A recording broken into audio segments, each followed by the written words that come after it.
5 accords spécifiques sur l'éducation, la pastorale de l'Église dans les établissements pénitentiaires et la garde des enfants en conflit avec la loi, la fiscalité ainsi que la pastorale de l'Église auprès des orphelinats et des personnes âgées.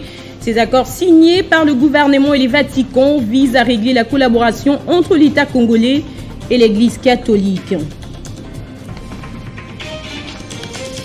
Entre-temps, Kinshasa et Rome ont célébré une messe de réconciliation et de paix ce dimanche à l'esplanade du Palais du Peuple sur décision du pape François après le report de son voyage. Éliminatoire mondial basket, la RDC affronte l'Égypte ce dimanche pour la dernière journée après sa victoire hier face au Sénégal. Nouveau journal sur Télé 50, merci de nous suivre. Cérémonie de signature des 5 accords spécifiques sur l'éducation, la pastorale de l'Église dans les établissements pénitentiaires et la garde des enfants en conflit avec la loi, la fiscalité ainsi que la pastorale de l'Église des orphelins et des personnes âgées. Les accords signés entre le membre du gouvernement et le Vatican visent à régler la collaboration entre l'État congolais et l'Église catholique dans les différents domaines précités. La cérémonie a été coprésidée par le Premier ministre Jean-Michel Sama-Lukonde et le cardinal Pietro Parolin. Suivez. Co-présidé par le chef du gouvernement congolais Sama-Lukonde et le secrétaire d'État du Saint-Siège, le cardinal Pietro Parolin, la cérémonie de signature des accords spécifiques s'est faite devant le membre du gouvernement congolais et c'est lui représentant le Vatican. 5 accords notamment sur l'éducation, sur la pastorale de l'Église dans les établissements pénitentiaires, comme l'explique ici le chapelain du pape et secrétaire général de la SANCO. Aujourd'hui, nous avons eu la joie d'assister à la signature des 5 accords spécifiques négociés entre le gouvernement et la SENCO au nom du Saint-Siège. Le travail va être fait dans un environnement beaucoup plus rassurant, étant donné que l'État s'est engagé à encadrer, accompagner le travail de l'Église qui est reconnaître au service de la population. Un travail effectué dans un environnement beaucoup plus rassurant, étant donné que les Congolais s'est engagé à encadrer et accompagner le travail de l'Église au service de la population. Abbé Donatien Cholet. Ce sont là les services que l'Église rend non seulement aux catholiques, mais à toute la société congolaise. Donc c'est tout à fait normal que l'État reconnaisse et s'engage à faciliter ce travail dans le respect de la loi du pays et sans porter préjudice au droit de l'Église qui est le droit canon. Pour marquer l'aboutissement heureux de ce processus qui a débuté depuis 2016, Sama-Lukonde offre un cadeau symbolique à son hôte, symbolisant la richesse écologique de la République démocratique du Congo.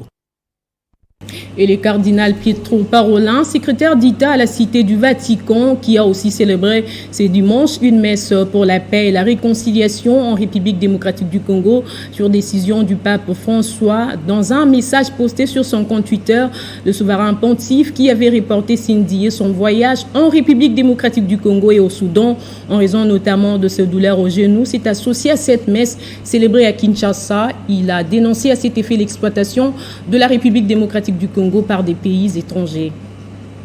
Cari fratelli e sorelle della Repubblica Democratica del Congo e della Repubblica del Sud Sudan, buongiorno. Come sapete oggi sarei dovuto partire per un pellegrinaggio di pace e riconciliazione nelle vostre terre. Il Signore sa quanto è grande il mio rammarico per essere stato costretto a rinviare questa visita tanto desiderata e attesa. Ma non perdiamo la fiducia e nutriamo la speranza di incontrarci al più presto, appena sarà possibile. Vorrei dirvi intanto che, specialmente in queste settimane, vi porto nel cuore più che mai. Porto dentro di me, nella preghiera, le sofferenze che provate da tanto, troppo tempo. Penso alla Repubblica Democratica del Congo, allo sfruttamento, alla violenza, all'insicurezza che patisce, in particolare nell'est del paese, dove gli scontri armati si protraggono causando sofferenze innumerevoli e drammatiche, acuite dall'indifferenza e dalla convenienza di tanti. E penso al Sud Sudan, al grido di pace della sua gente che, sfinita dalla violenza e dalla povertà, attende i fatti concreti dal processo di riconciliazione nazionale, al quale desidero contribuire non da solo, ma peregrinando ecumenicamente insieme ai tuoi cari fratelli, l'arcivescovo di Canterbury e il moderatore dell'Assemblea Generale della Chiesa di Scozia. Cari amici congolesi e sudsudanesi, le parole in questo momento non bastano a trasmettervi la vicinanza che vorrei esprimervi e l'affetto che provo per voi. Vorrei dirvi, non lasciatevi rubare la speranza. Le nouveau chef de bureau de la MONUSCO en Ituri s'engage à collaborer avec l'administration militaire de cette province pour la stabilisation de la partie est de la République démocratique du Congo. Karna Soro l'a dit vendredi au cours d'un échange avec le gouverneur militaire, le lieutenant-général Douboya Kanchama. La MONUSCO réitère son engagement à redynamiser et mutualiser les efforts avec l'administration militaire pour le retour définitif de la paix. En Ituri, déclaration du nouveau chef de bureau de la mission onusienne en Ituri, aussitôt arrivé à Bunia, à l'issue d'une audience avec l'autorité provinciale, le lieutenant-général Douboya Kanchama. Je pense qu'on va, à mon retour, il y a déjà un travail, c'est la continuité. Je ne vais pas inventer la roue, donc il y a déjà une équipe de la MONUSCO qui est là, qui travaille avec l'administration sur place. Je vais faire le point à partir de la semaine prochaine avec toutes les équipes en interne et aussi avec les équipes du gouverneur. Je vais faire le point avec chacune des équipes et on va ensemble dessiner, si vous voulez, un cadre un peu avec les objectifs, où est-ce qu'on veut aller, comment on compte y aller, comment on compte articuler nos efforts.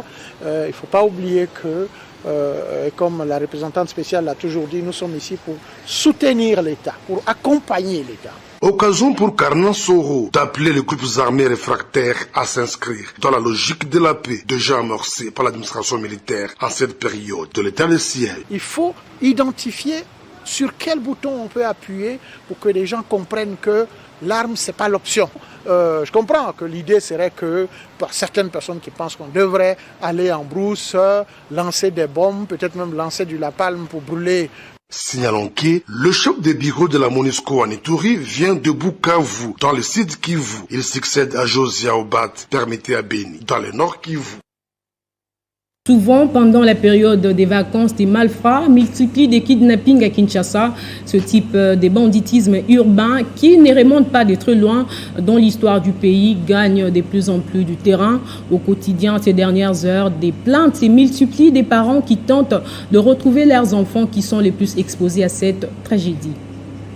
Plusieurs moyens ont déjà été mis en place par la police pour stopper ces bandits, pour la plupart d'ailleurs interpellés et déférés devant la justice. Des barrages nocturnes, des taxis peints de manière uniforme, avec des codes pouvant les identifier et tant d'autres. Seulement, ils sont récidivistes, ils multiplient les voies et moyens pour commettre leurs bavures au quotidien. Les bandits opèrent désormais, même sur les réseaux sociaux, se faisant passer pour d'autres personnes, séduisant leurs cibles avec tout le temps qu'il faudra pour finir par des demandes de rançons après leur rapt. Mercredi, Deborah Kasoki, 17 ans, élève à Saint-Charles-Luanga, a été faire une course pour sa mère au marché de Bandal-Molar. Mais depuis, elle n'est jamais revenue. Après avoir fait le tour du marché, du quartier, des commissariats et chez toutes ses amies, sa mère, désemparée, est venue dans les locaux de Télé 50 pour un énième appel à l'aide en larmes. Ma fille Déborah, où es-tu? Que Dieu te protège. On a très peur, mais on prie pour toi. Tu nous manques beaucoup. Oui, que vous soyez où que vous soyez. Si vous voyez ma fille, vous avez des nouvelles, contactez-nous pour l'amour du ciel. Déborah, je te promets de te faire de câlins. Avec tout ce que tu veux, Déborah, viens. On a besoin de toi, s'il te plaît, ma fille. La police a toujours demandé à la population de coopérer étroitement avec elle pour un échange d'informations dans ce genre de situations. Grâce à ces dernières, plusieurs victimes ont déjà pu avoir la vie sauve. Processus électoral, la CENI est résolument engagée à organiser les élections crédibles et transparentes dans les délais constitutionnels. C'est ce qu'a dit le deuxième vice-président de cette institution d'appui à la démocratie, Didi Manara, aux animateurs du regroupement politique AFDCA lors d'une séance de travail entre la délégation de la centrale électorale et le directoire national du regroupement de Modeste Batilou-Pebo.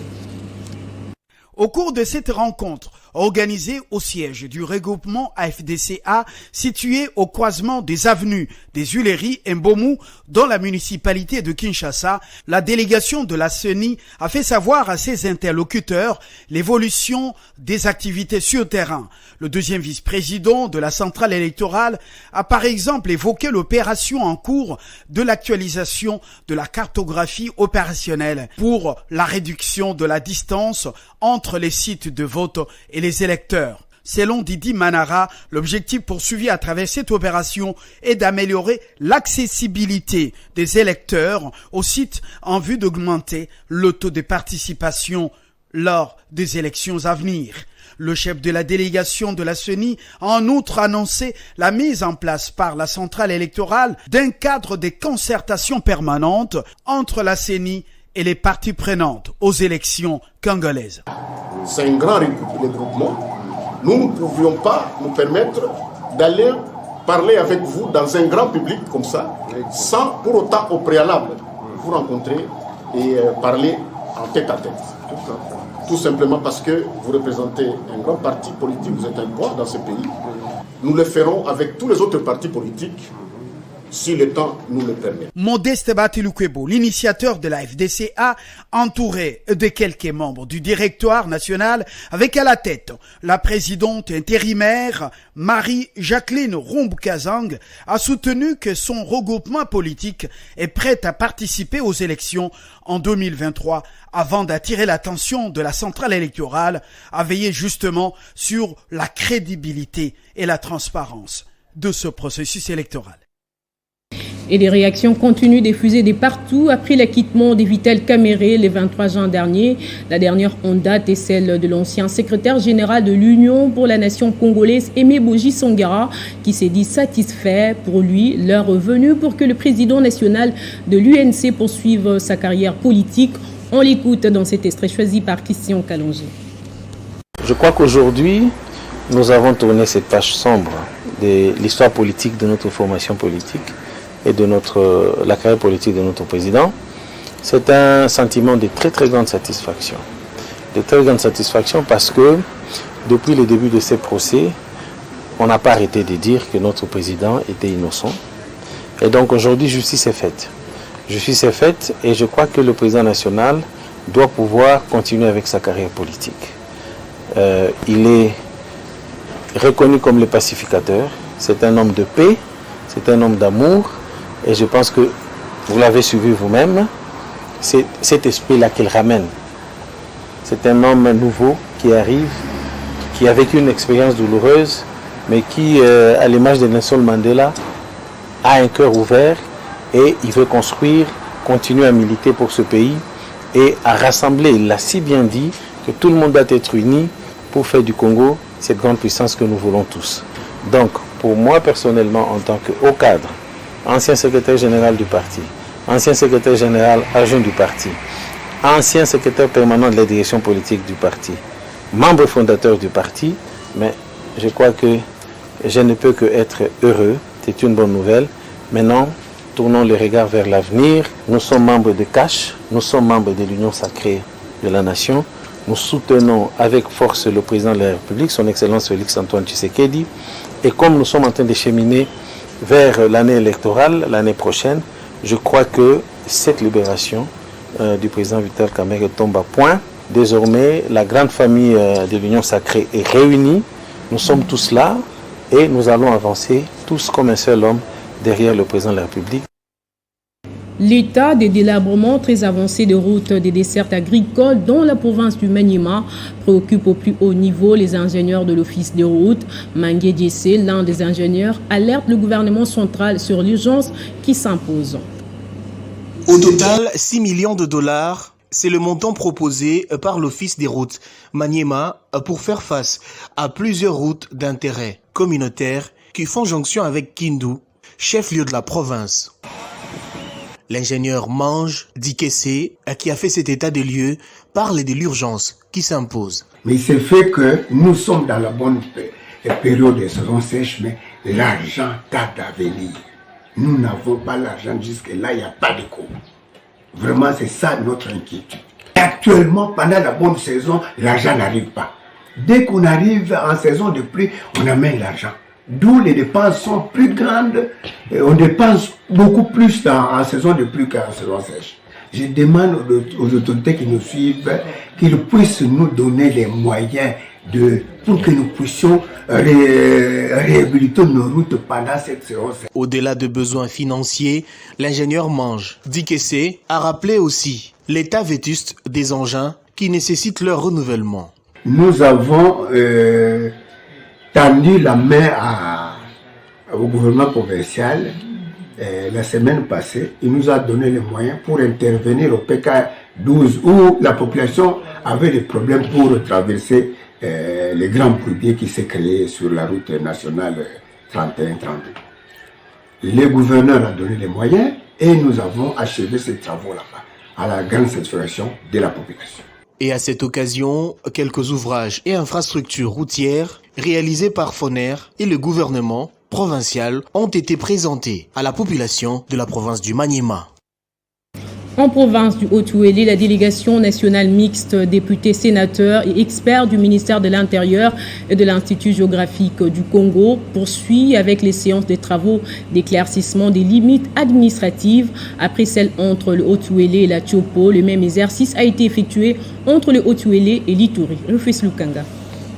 Ce sont ces experts de l'Institut géographique du Congo qui présentent ici à Ariouara, en Ituri, la situation des terrains effectués au Mont Zinzi, point chaud de la limite administrative de l'Ituri et du Haut-Ouélé, par les territoires d'Aro et Faradji. Les limites, il y a des limites naturelles, mais dans le cas d'espèces, c'est une limite artificielle. On prend entre des points qui ne sont pas du tout visibles sur le terrain. Nous sommes venus interpréter la carte et démarquer les deux provinces. Derrière moi, c'est la province de l'Ituri et puis devant moi, c'est la province du Haut-Ouélé. Intervient ensuite cette signature conjointe du communiqué final d'acte de paix des populations limitrophes de deux provinces. Les deux délégations se sont rendues le mercredi 29 juin 2022 à Mont Zinzi pour placer la pancarte sur la terre ferme afin de matérialiser les limites administratives entre les deux entités, et c'est à la grande satisfaction des populations riveraines. Les deux parties se sont convenues. Les travaux du terrain vont se poursuivre avec l'accompagnement technique des experts de l'Institut géographique du Congo. Après la détermination de la limite administrative de la Tchopo et du Haut-Ouélé par les territoires de Bafouassende Wamba sur la rivière Enva, cette même délégation mixte de députés et sénateurs, accompagnée des experts du ministère de l'Intérieur et de l'Institut géographique du Congo, procède au même exercice pour dégager la limite administrative de l'Ituri et du Haut-Ouélé, et ces choses faites pacifiquement. L'organisation des obsèques du grand chef des Bakwanga, décédé dimanche 26 juin à Kolwezi, mais aussi encourager l'autorité provinciale pour ses multiples actions d'intérêt public. Tel était l'objet de l'entretien qu'a eu Madame le gouverneur intérimaire du Lualaba avec les chefs traditionnels du Katanga et du Grand Kasaï. Les grands chefs traditionnels du Grand Katanga et ceux du Grand Kasaï étaient autour de Madame le gouverneur intérimaire du Lualaba. L'organisation des obsèques en toute dignité du grand chef des Bakwanga, Polycarpe Kayemba, décédé dimanche 26 juin 2022 alors qu'il était en mission de service au Lualaba. C'est l'objet de la rencontre. Le dynamisme et le sens élevé de leadership qu'incarne Marie-Thérèse Masuka Saini dans la gestion de la province du Lualaba ne passe pas inaperçu devant ces gardiens du pouvoir ancestral, comme l'explique ici le grand chef Sakundundu, président de l'Alliance nationale des autorités traditionnelles, représentation du Lualaba. Nous avons vu des choses, vraiment, le mot nous manque, y compris notre ami qui nous a laissé. Il a parlé, lui il a parlé, l'empereur il a parlé, chacun a parlé, Kasumanyembo, les autres là-bas. Et chacun a parlé dans sa langue. Vous ne pouvez pas baisser les bras. Ce que vous êtes en train de faire, ce n'est pas pour votre famille. Vous êtes en train de le faire pour tout le monde, vraiment sans distinction aucune. Par la même occasion, ces autorités traditionnelles ont offert à Marie-Thérèse Masuka un morceau d'ivoire, signe de victoire. Vous voyez vous-même l'éléphant, quand il passe quelque part, on appelle l'éléphant de la piste. Il emporte tout sur son passage. L'éléphant n'a jamais regardé derrière, ni à gauche, ni à droite. C'est pourquoi nous vous donnons ce signe ici, symbole de victoire, d'aller de l'avant, aller de succès en succès. Voilà, c'est ça le signe de De son côté, le grand chef Tsangama a appliqué le kaolin, signe de bénédiction. La chef de l'exécutif provincial a trouvé des mots justes pour remercier ses hôtes. Et je peux dire que je veux vous dire merci de tout cœur. Merci beaucoup.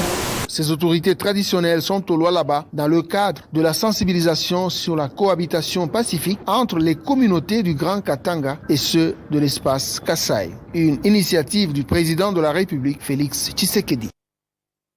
Les habitants du territoire des Mambasa, dans la province de l'Ituri, ne vont plus transporter les cadavres et les malades sur des motos ni sur les dos comme autrefois. L'entité a été dotée d'une ambulance qui servira également des corbeilles. Un geste de Saïd Chichombo, notable de ces territoires, qui a posé à travers la fondation portant son nom d'autres actions de développement, Pacheko Kavundama. Ce sont des milliers d'habitants de Mambasa qui sont venus accueillir Saïd Chichombo, notable de ces territoires. Sur place, il a animé un meeting populaire dans lequel il a remercié toute la population car la fondation qui porte son nom est déjà intégrée dans le comité local de développement. Comme le territoire de Mambasa fait face à plusieurs défis, notamment le manque d'une ambulance pour le transport de malades, Saïd Chichombo va remettre un minibus qui servira aussi des corbillards. Je suis venu avec 4 activités. La première, nous sommes au 21e siècle, monsieur le journaliste, vous êtes sans ignorer. Mais dommage, chez moi, Mambasa, on continue à transporter le cadavre sur la tête de motos, ainsi de suite. Sur ce, la fondation a disponibilisé une ambulance corbillard pour commettre fin de cette méthode de transport des cadavres, soit à la main, soit au niveau de la tête. Deuxième objectif, suite à l'insécurité grandissante qui égorge le territoire de Mambasa, vous êtes sans ignorer, il y a des élèves qui chôment, il y a des filles qui sont presque abandonnées. Alors la fondation a disponibilisé plus de 50 machines à coudre, à qui ils ont éclaté à 8 centres de formation et d'apprentissage pour la formation des coupes-coutures. Outre ces gestes, la fondation Saïd Chichombo a également disponibilisé $500 américains et 70 tolls pour la réhabilitation d'une école primaire à Bukulani. Dans la chefferie de Mambasa, la fondation a fait la pose de la première pierre pour la construction de 3 salles de classe pour les musulmans qui voudront étudier le Coran, étant donné que cette chefferie est dominée par les musulmans. Les bénéficiaires ont remercié Saïd Chichombo pour tous ces gestes posés dans les territoires de Mambasa. En off, comme lors de la deuxième fenêtre, les léopards de la RDC ont réédité l'exploit samedi 2 juillet en Égypte face aux Sénégalais sur les scores des 70 buts à 60 dans un match comptant pour la deuxième journée de la troisième fenêtre des éliminatoires de la Coupe du Monde 2023. Après avoir gagné leur premier match par forfait contre les Kenyans et validé son ticket pour la fenêtre suivante, la RDC aligne donc une deuxième victoire dans cette troisième fenêtre. Elle va croiser l'Égypte ce dimanche 3 juillet pour la dernière journée. Une victoire face à l'Égypte fera énormément du bien à la RDC avant la dernière fenêtre, car les points de 3 premières fenêtres seront reconduits à la dernière. Pour ce match face au Sénégal, la RDC a maîtrisé le premier et le troisième quart-temps. L'équipe nationale de tennis de la RDC s'est envolée hier par l'aéroport international d'Ndjili pour prendre part à la phase préliminaire de la Coupe du monde de tennis prévue du 4 au 9 juillet 2022 à Kigali, au Rwanda. Habillés aux couleurs du drapeau national, les léopards tennis qui vont affronter du 4 au 9 juillet prochain à Kigali au Rwanda, la qualification à la phase finale de la Coupe Davis prévue à Londres, ont quitté Kinshasa ce samedi 2 juillet.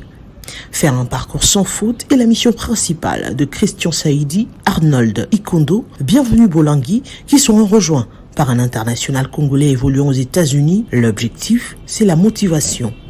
Nous allons aujourd'hui pour Kigali avec un bon état d'esprit, un très bon état d'esprit, parce que nous savons que tout le monde est derrière nous.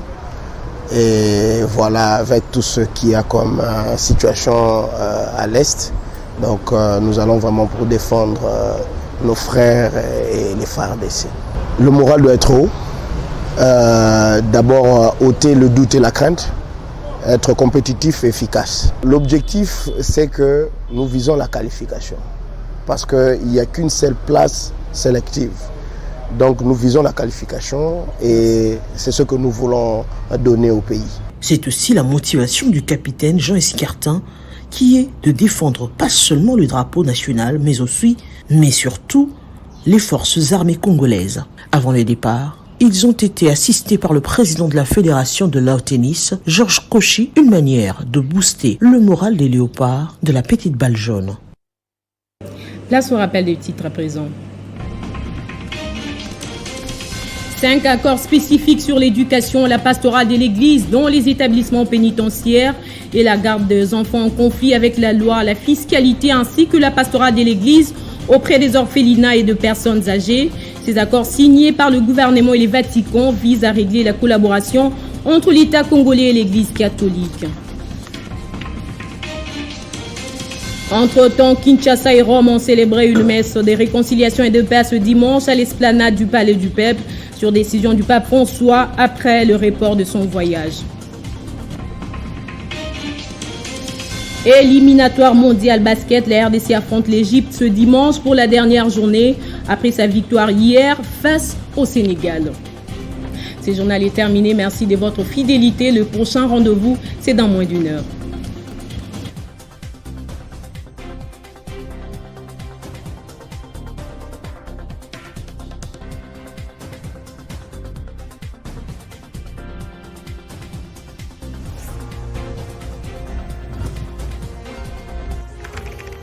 L'actualité reste en continu